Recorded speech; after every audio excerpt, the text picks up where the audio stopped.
Bonjour à tous, je vais vous présenter le bulletin informatisé que j'ai créé. Donc il s'agit d'un fichier LibreOffice que je peux transformer en Excel éventuellement,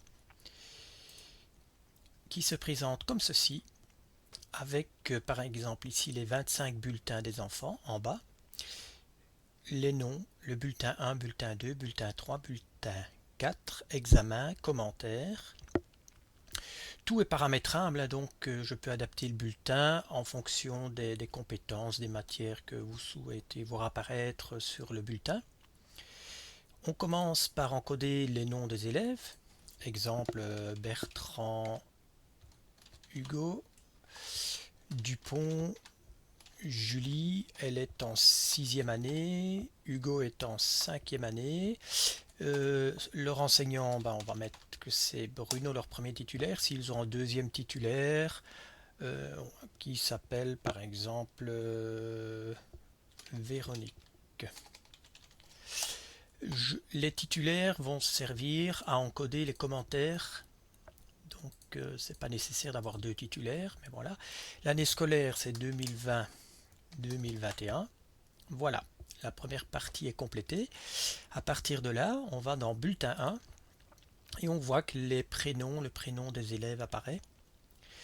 Et au fur et à mesure des tests, des évaluations, l'enseignant encode, par exemple, lecture 1, c'est sur 16 points, Hugo a eu 15, Julie a eu 8. Deuxième test, lecture 2, c'est sur 20 points, Hugo a eu 5,6 et Julie a eu 16. Voilà. Ils ont donc leur moyenne qui apparaît ici, la moyenne sur 20, parce que dans notre bulletin, le savoir lire est sur 20. Bien entendu, je peux adapter la cotation. Ensuite, s'il y a un absent, pas de problème. Si Julie n'a qu'une cote, par exemple, on l'enlève. Et vous voyez qu'un 8 sur 16, ça correspond à un 10 sur 20 de moyenne. Donc les moyennes tiennent compte des absents. On continue quand on a fini le savoir lire. On fait la même chose avec l'expression écrite, puis les outils pour écrire. Ici, j'ai déjà complété des cotes. Et puis, on va en savoir parler, puis on va en savoir écouter. Et pour terminer, vous avez la moyenne sur 100, ici en bleu clair. Hugo à 83,7%, Julie à 72,4%. On arrive en mathématiques. Ici, je tape les tables. La table de 5, c'est un test sur 8. Hugo a eu 7, Julie a eu 8. Deuxième calcul, numération. C'est sur 15 points. Hugo a eu 10, Julie a eu 9. Voilà, donc vous remarquerez que toute la partie français est en bleu, la partie mathématique est en rouge. Il y a ici donc la moyenne en nombre. Ensuite, il y a solide et figure. Ensuite, il y a les cotations en grandeur. Tiens, je vois que Julie n'a pas de cote. Je vais lui mettre vite des cotations. Voilà. Voilà ça, les moyennes qui apparaissent. Je continue, on est en traitement des données. Puis on a la moyenne en mathématiques. Hugo à 80%, Julie à 79%. On arrive dans la partie verte, c'est l'éveil. Et là, on complète également le titre, et puis on a la moyenne d'éveil, puis sciences, et puis religion, puis néerlandais, etc., éducation physique. Alors moi, j'ai cette année aussi comptabilisé, par exemple, les demi-jours d'absence et les devoirs ou leçons non faits. Donc ça, c'est au choix, on peut rajouter dans le bulletin ou pas. Alors, allons voir maintenant ce que le bulletin donne.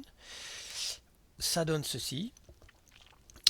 Donc ce qui apparaît sur le bulletin, on clique sur 1, c'est l'élève 1, 2, c'est l'élève 2. Voilà. Je vais me faire un aperçu avant impression. L'aperçu avant impression donne ceci. Donc vous avez les compétences à gauche, vous avez le nombre total de points, vous avez la moyenne sur 20, et comme parfois ce n'est pas clair pour les parents ou même pour l'enfant, que vaut un 26 sur 30, eh bien je mets un pourcentage à côté, un 26 sur 30, ça vaut 87%, ce qui est beaucoup plus parlant et compréhensible pour tout le monde. Donc il y a le pourcentage ici, peu importe la cotation et la répartition des points. Il y a la moyenne sur 100, et puis il y a la moyenne de l'année qui s'affiche ici. Alors cette moyenne s'affiche dès qu'il y a 2 bulletins. Donc dès qu'il y a eu 2 bulletins, il y a déjà une moyenne de l'année qui s'affiche. Dès qu'on complète la troisième période, ben, il y a de nouveau la moyenne. Il y a la partie examen, voilà, éveil, divers.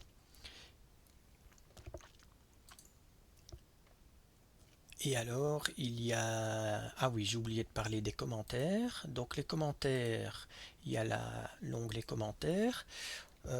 Très bien, continue ainsi. Bravo, le deuxième titulaire peut compléter également. Bravo pour tes progrès. Voilà. Eh bien, ces commentaires vont apparaître dans le bulletin. Ils vont apparaître ici. Donc, commentaire d'octobre. Ah, je vois qu'il y a un petit souci ici, le nom n'apparaît pas. Mais je vais régler ça tout de suite. Donc, il y a le commentaire du premier titulaire, du deuxième titulaire. On demande la signature des parents. Et puis, on voit le nombre de demi-jours d'absence et le nombre de devoirs non faits. Ça, c'est donc sur la deuxième page du bulletin. Quand on imprime, donc, si on veut imprimer les 2 pages. Je vais ici quand même signaler à l'ordinateur qu'il s'agit de la zone d'impression. Voilà. C'est donc un petit aperçu du bulletin. Dès qu'il y a un souci au bulletin, on m'envoie un petit email et je peux le régler rapidement dans les 24 heures. Voilà, merci de m'avoir écouté et à plus tard.